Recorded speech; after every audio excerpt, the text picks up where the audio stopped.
welcome to this episode of the Web3 Talks. My name is Ornella Hernandez and I am here with my co-host, Steven. And we have a special guest today, Paul Dawalibi, who is the CEO of Holodeck Ventures. How are you today? Doing great. Happy to be here. Yeah, happy to have you on. We're going to talk about all things gaming, Metaverse, and all that good stuff. But first, Paul, just wanted to ask you, I know that you have a nickname. People call you The Prophet. The Prophet, yeah. I do. This was So where does that come from? Something that developed over time. I used to have a very big podcast. Millions of people listen to this podcast every week. It was the biggest gaming industry podcast in the world. And I would have these segments where I would prophesize the future, talk about the future. Okay. And inevitably, these prophecies would come true because I am the prophet. And what would end up happening is as more and more came true, people started calling me the prophet. Today, I spell it with an F. Right. As a little. Because you make them profit. I make them profit Gotcha. If people listen to my prophecies. Okay, love that. Love that double entendre there. That's it. Okay, Paul. So tell us what you are working on now. I know that you hold many hats. In addition to being a host at CNBC, you're also a VC, an entrepreneur. So you're always working on multiple things at a time. So what has your attention today? Gaming, in one word, and fun. Fun is the core of everything I'm doing. And I'll explain a little bit. I spent 25 years on one side of the VC table or another. So I was either managing institutional venture funds or building companies, backing companies, advising companies, startups, tech startups. And about 8 years ago, I realized that the world had changed. Something major had happened. And that shift was this gaming thing, which I used to do from a very young age, but did in the basement with my brother. You didn't tell girls about it, that was for sure. Too nerdy. Too nerdy. All of a sudden had its moment in the spotlight, right? Ninja was like on the Today Show and on Ellen. People were playing Fortnite, like it was all the rage. All of a sudden gaming was elevated to mainstream status. And I saw what was happening and I realized that there was going to be this major inflection point where gaming would not only become the biggest form of entertainment, which it is today. It's far bigger than music, movies, and TV combined. It's like 5 times the size of the movie industry just on its own.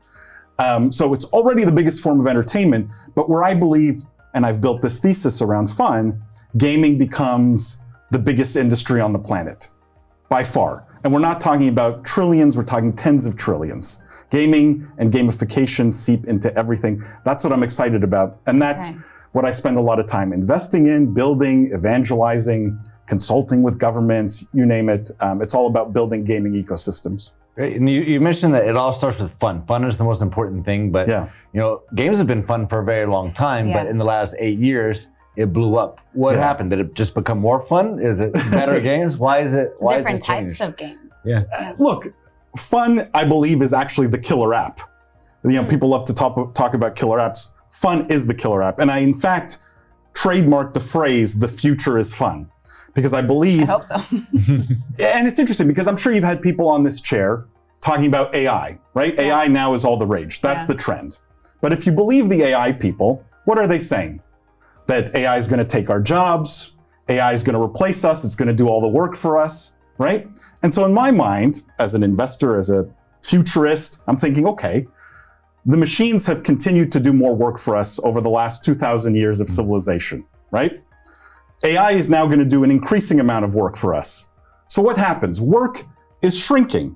And in fact, it's one of the most consistent trends through human history. We work much less than we used to because so much of machinery and computers and technology does work for us. So work's shrinking. What does that mean? What is the implication of work shrinking? Is it shrinking or just changing? It's shrinking. It's shrinking. We work a lot less, right? I don't have to get up at 5 a.m.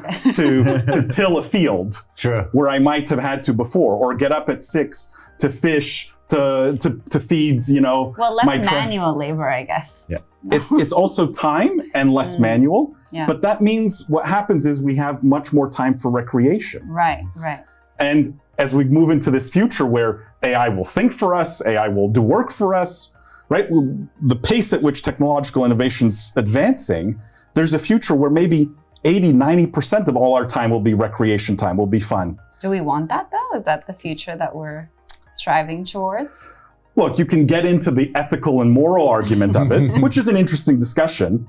But as the prophet, what I'm thinking about is where is there money to be made? Right. And I'd rather be betting on that growing piece of the pie, that fun piece, than the shrinking piece of the pie, which is the work piece. Of course. Okay. So then we have more traditional video games, right? Console games, even internet games. But we also have now a bunch of Web3 games or games that include maybe NFTs or blockchain-based elements in the game, right?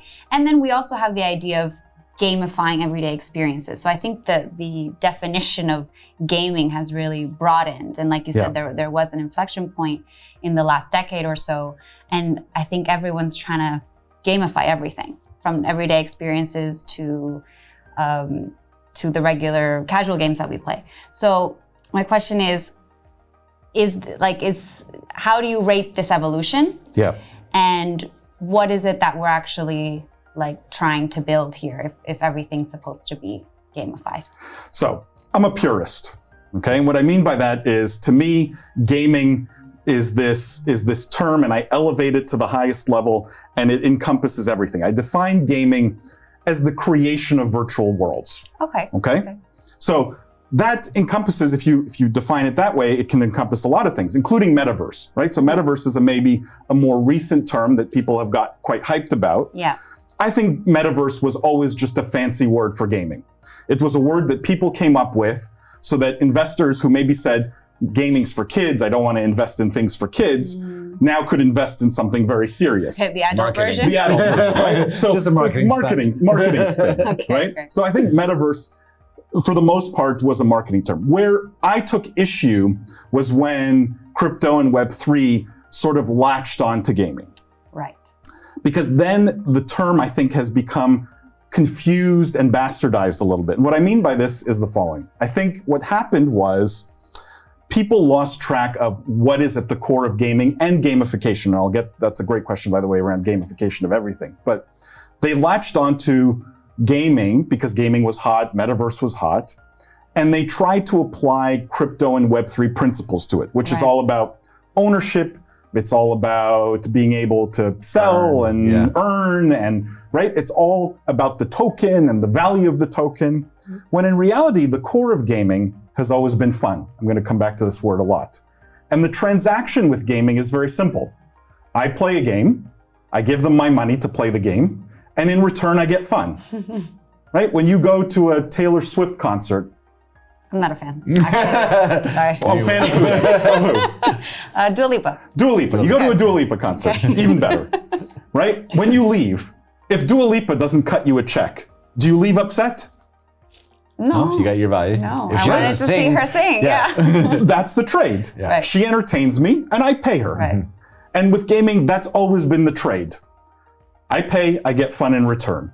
Yeah. For some reason, the entire Web3 and crypto community believes that's not enough, or that in some way they can replace that and say, play to earn, play to own. So you're going to spend a lot of hours playing, but in return, you're going to get some token, or you're going to get some NFT, or you're going to get some digital asset, which now you can own and trade and all these things that they love to talk about. But they lost track of what was really important, which is the fun. If you don't have the fun, the NFT doesn't matter, the ownership doesn't matter, the earning doesn't matter. Gamers don't care. Right. They don't care. And that has proven out, right? Any current sort of initiative, big initiative around gaming and NFTs, for example, has failed. Gamers have thoroughly rejected it. If you look at Web3 games, the statistics is huge. It's like 90+% have less than 1,000 players. Very tiny. For now, I think people are trying to build better games.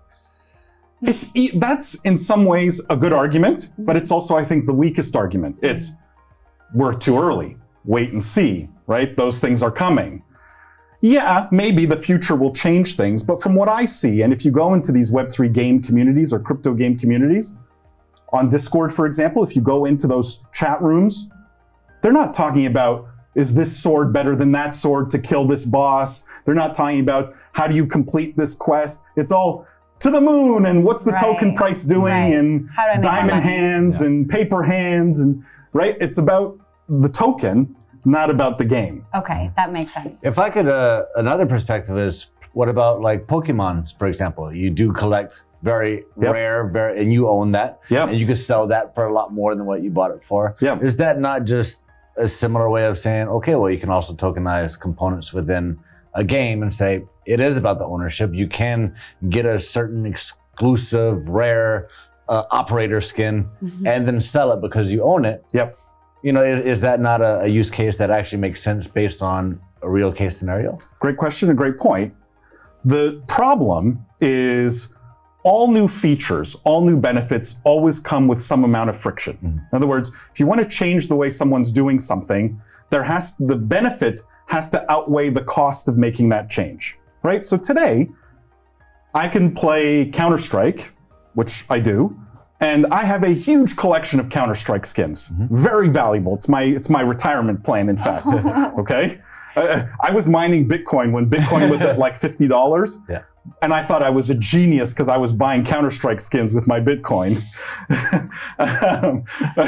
But those Counter-Strike skins, you're right, are assets. And today I can trade them, I can sell them. You can go on Steam Marketplace and sell them. So I can do all the things that you can do with blockchain and crypto, but I don't need blockchain and crypto to do it. Okay. Right? Okay. The same way, you're right, Pokemon, you can play and collect Pokemon, but you don't need blockchain and crypto to do it. Right. So if you want to introduce that tokenization, what is the benefit? Because there's a cost, right? The cost is now to play that game or to sign up, you need a crypto wallet. Okay, now the universe of potential users, my total addressable market goes from 3 billion gamers to 300 million active crypto wallets. So I've reduced the size of my market by a factor of 10. The benefit has to be great to offset that cost. There's friction, there's complication, it's confusing for people who are not used to it, who are not crypto native. And so the benefit's not there yet. I'm not saying it will never be there, but today it's not obvious. Paul, you sound a bit like a crypto skeptic, but at the same time, you said you've been mining for a long time and you're in the industry. So what's the inner conflict there? He makes money, but he's not happy about making money out of it. Look, I was mining Bitcoin because I was a gamer, right? And had gaming PCs with powerful graphics cards that just so happened to be very good at mining in those days, right? The world has changed quite a bit since then. And I thought I was a genius because I was creating free money to buy valuable Counter-Strike skins. Like, to me, the Bitcoin had zero value. And I am a skeptic because I think crypto has not found its, in French we say it's raison d'être. Okay, it's reason of being. Reason of being, reason to exist. Right? Why does it exist? How does it help humanity? Right? And crypto has been saying for a decade now that it was going to put the banks out of business, right? The people used to wear shirts at crypto conferences, F the banks. Yeah. Right? That has not happened. They were going to change gaming. That has not happened. They've latched on to every new trend, but not revolutionized anything. And so, again, I'm a skeptic in the sense that the current approaches are not working. This is hard for crypto people to accept. The current technologies people don't really care about, and they love focusing on technology. Right? Blockchain, NFT, layer 1, layer 2, they love buzzwords and technology. Yes, they do. As is typical of industries where you want to make it sound confusing enough that most people assume it's important, as opposed to actually making it simple and figuring out how can my grandmother take advantages. Because my grandmother, she's dead, but if she was using a bank, she'd be fine with using her bank. She was always fine with using her bank, right? She didn't need crypto, she didn't never need crypto. And so crypto has failed to make that reason for why it exists and how it makes your life better, your life better, your life better. It hasn't proven that yet. Could it? In the future, maybe, but I'm skeptical because today there's not enough focus on the benefits. Okay, and so how does your company Holodeck Ventures help this, change things? Look, I'm focused 100% on gaming because I think gaming, if we think of gaming, and you know, I called my company Holodeck, and there's a reason behind this. Do you guys know where that word is from? No, I was thinking like hologram. Oh, no? It's close. Okay. That is the origin of the word. But it's actually a very nerdy old Star Trek reference. Oh, no. I didn't get that one. We're still young. We don't know that. Probably came out before you guys were born. But Okay, the holodeck was a very special room. Okay, it was a room on a starship in Star Trek. And by the way, Star Trek has more accurately predicted technological innovation than any other show in the history of humanity. Cell phones, iPads, like you name it, all of these came from Star Trek. Bluetooth headsets, all the things we use today and take advantage of today, inspired by Star Trek. And we could argue the creator, Gene Roddenberry, was an alien from the future, a prophet, whatever. Okay. Or maybe the engineers are like me, who grew up watching it, wanted to create what they saw. But the holodeck was an important technology on Star Trek. It was a room, and you could go into this room and you could ask the holodeck for anything you wanted. You could say, I want to go skiing in the Alps. And all of a sudden the holodeck would transform. You're no longer in a room. Now there's snow, cool. It's cold, you have skis, you feel you're high up. The holodeck could create any reality you want, indistinguishable from the real world. Human beings are going to invent holodecks. This is coming within all of our lifetimes. And I think the holodeck changes humanity in ways we can't even anticipate. This is a bigger revolution than the wheel, the printing press, or the light bulb. Because the holodeck disrupts every industry on the planet. Think about it, travel, right? Why would I get on a plane with 300 other people, fly for 10 hours, then get on a bus to go stand 300 meters away from the pyramids in Egypt, right? When on a holodeck, I could climb them, I could, But it's not the same. But if I tell you the holodeck can create something that your brain can't tell the difference, what is the same? Right, I guess if you don't know one experience. As long as you take a selfie there, we went. If real and virtual become the same, then it is the same, right? To our brain, well, it's an experience that our brain is processing and our senses is processing, right? So think about it, travel, education, the ability, the way we can teach kids through play, through virtual worlds, through holodecks, will transform the way education's done. Retail, how we shop, right? Now you don't need physical malls. And the kinds of retail experiences you could create would be mind-blowing. So are you building a holodeck? Or what are you doing? Okay, so now we know what that is. The company is named Holodeck. Holodecks are the end point, right? So I've built a thesis that says, okay, humanity is going to build holodecks. How can we make money along the way, right? If that is the end state. And this transformative nature is, there's hardware problems to solve, right? So you need to build new kinds of technologies, new kinds of hardware, but there's software problems, and there's lots of steps on the way to get to holodecks, I'm sure. right? And so that's what I'm focused on, but a lot of my evangelizing is focused on how do I get people to realize that when holodecks arrive, again, we're talking about an industry that will transform the world. Like gaming, again, defined as the creation of virtual worlds, encompasses holodecks. Okay. So gaming becomes, again, an industry worth tens of trillions, maybe hundreds of trillions. We will all be plugged in. We will have no reason not to exist outside of holodecks for most of our day. Okay, and why have you chosen then Dubai to set up shop for the ventures? A few reasons. It's a great question. A few reasons. One, and Dubai has always been very good at this, it's this perfect sort of midway point between East and West. And gaming's a very global industry, right? There's a huge presence in North America and Europe, but you also have a huge gaming population and base in Asia. And Dubai is this sort of perfect middle ground. So from a servicing the world standpoint, Dubai, the UAE, to me is the perfect midpoint to be able to service those two markets. The second reason is conviction of governments. And you don't always see this. But in this region, and Dubai, I sit on, Dubai has a program called the Dubai Program for Gaming. I sit on its committee. So this is newly announced. They have a gaming visa now. There's conviction at the highest level of government around gaming, creating gaming jobs, gaming ecosystem here. In Abu Dhabi, you have similar conviction. In Saudi Arabia, they have their national gaming strategy where they're spending $38 billion to build a gaming industry.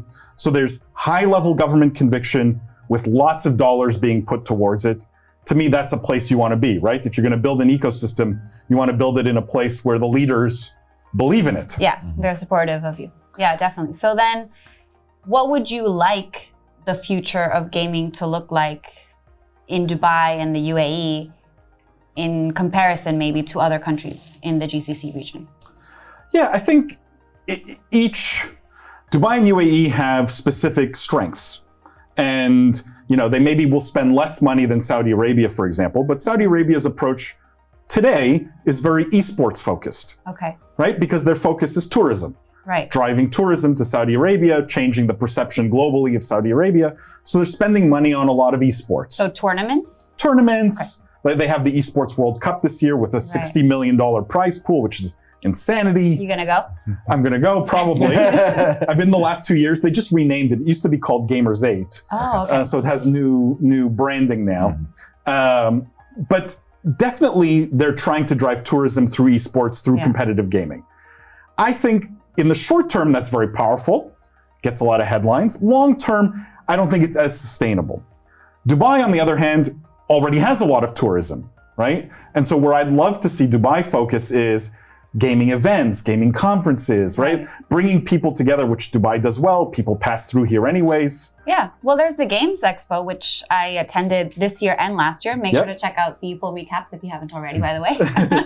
So I thought that was a pretty successful Which event. I chaired in its first year. Yeah, so I mean, the attendance is pretty big. Absolutely. And so that's Dubai's strength. Now, Abu Dhabi is cash rich compared to Dubai, right?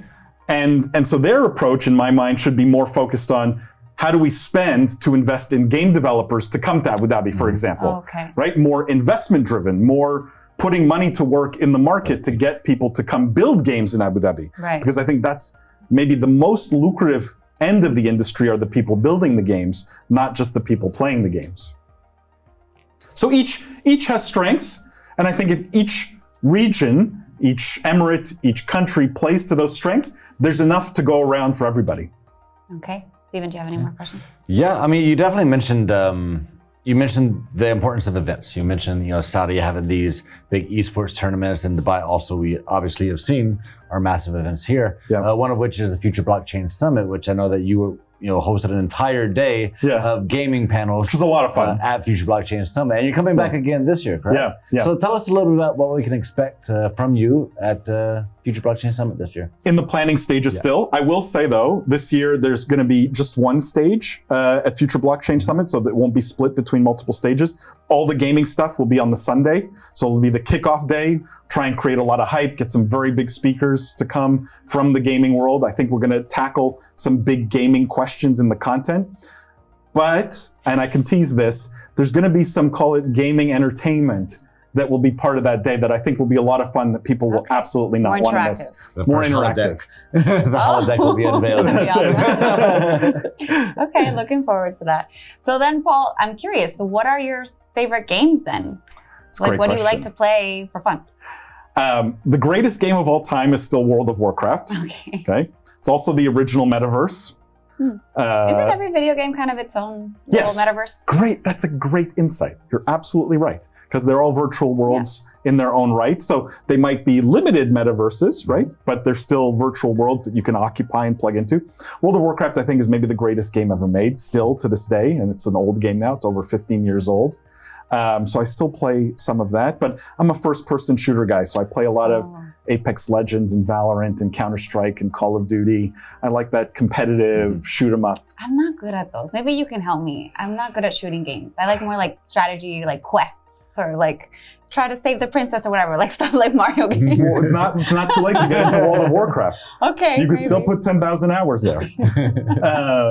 But this is the why I rail against the Web3 games, because World of Warcraft was so much about the fun loop, right? That loop of earning the next piece of armor, the next sword, the next item, without ever owning it, without ever being able to trade it. But it didn't matter because the process of getting it was so much fun. Right. And so rewarding. All right, Paul, any advice that you have out there for our viewers today on maybe that are in either the crypto industry or are investors, or any words of wisdom that you have to share with them, just given the current market right now and the state of things and where you think it's heading? I think for people in the crypto industry, my advice is simple, which is don't despair, despite my skepticism, although I don't know if they're taking my words to heart that heavily. How many dreams have you crushed? A lot. They are not in the industry because you said you don't like it. But I would love for them, my advice to them would be really focus on the user experience and the benefit to the user. Not just in the product, but in the communication, in the messaging, right? So it's not about the NFT. It's not about the blockchain. It's not about the layer. It's not about the tech. It's not technology for tech's sake. Talk about how this benefits the user, how it makes their life distinctly better in some way. I think we will solve 80% of the crypto industry's problems if we focus on user benefit ahead of anything tech. Yeah. In fact, I would get rid of all the tech buzzwords. I would get rid of blockchain. I would get rid of NFT. I would get rid of all these things. And I would frame those concepts in words people understand, right? Instead of an NFT, just call it a collectible. People know collectibles. They understand collectibles, right? Worked for Reddit. Worked for Reddit. So for the reframing and simpler communication and focus on benefits would be my advice to crypto people. Yeah. For the rest, my advice would be don't sleep on the gaming opportunity. Now, it's not too late. We're still early. We haven't even hit the big inflection point, and that's coming. Because let me just try and hype this a bit. Gaming's already the biggest form of entertainment on the planet, right? But growing up, I had cousins, for example, who were women, who were discouraged from playing games. So they didn't grow up to be gamers. And even me, I didn't grow up with an iPad in my hands at age 3, the way kids are today. So if you think the gaming audience today is big, think of it's going to double in size just with all the girls right now who are growing up with games and being encouraged to play this the way they weren't 25 years ago, 30 years ago, 40 years ago.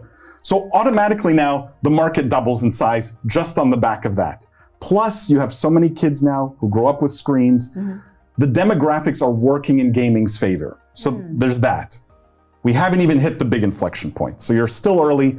There's still a big opportunity. But also if you don't work in gaming, think about how you can make whatever you're doing more fun, more gamified, whether you're in banking, travel, retail, education, healthcare, you name it. Should everything be gamified though? Yes, everything should be more fun. Why wouldn't it be? Fun is the killer app, right? If I tell you I have the most powerful way to change a person's behavior as a company, why wouldn't you leverage that? That you run Google ads and you spend money on marketing, but if I tell you here's the most powerful tool to get people to change the way they're doing something, I think everyone should be leveraging it. Everyone. There's no one who is immune from this. Okay. Yeah, so I've had the summer, so you're pro gamifying making money, but you also want them to keep their hands off of fun games already. So stop tokenizing. Take your hands off the fun. Okay.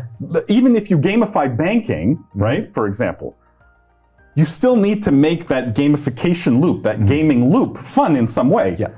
It needs to be genuinely fun. It can't just be a cash grab, right? You have to deliver fun for that person to change their behavior, for them to become drawn into it. So I don't think you can ever take out the fun no matter what the end goal is. If the end goal is to change behavior, make more money, monetize something more effectively, market something more effectively, regardless of what that end goal is, what you deliver has to be fun. Yeah. Okay, Paul, what is the best way for someone to reach out to you if they have any questions, learn more about your show, or to even watch some of your programs? People should definitely check out Game Changers on CNBC Arabia. We cover the gaming industry, we cover Metaverse, we cover some Web3 and AI. We're looking at all things future. So I think that people should definitely be following that, watching that every single week. The other thing is people can follow me everywhere on socials, on Instagram, Paul the Prophet, on Twitter, on LinkedIn. People can add me there. So follow me on all those places, follow the things I'm doing, and watch Game Changers. Okay, amazing. Thank you, Paul, so much for your time today. I learned a lot. Thank you so much for having me, guys. It's fun. Thank you, Steven, as well, for being my co-host. And course. Everyone, go follow Paul on all his socials and check out Game Changers, and as well, check out other episodes of the Web3 Talks while you're at it. And I'll see you guys next week.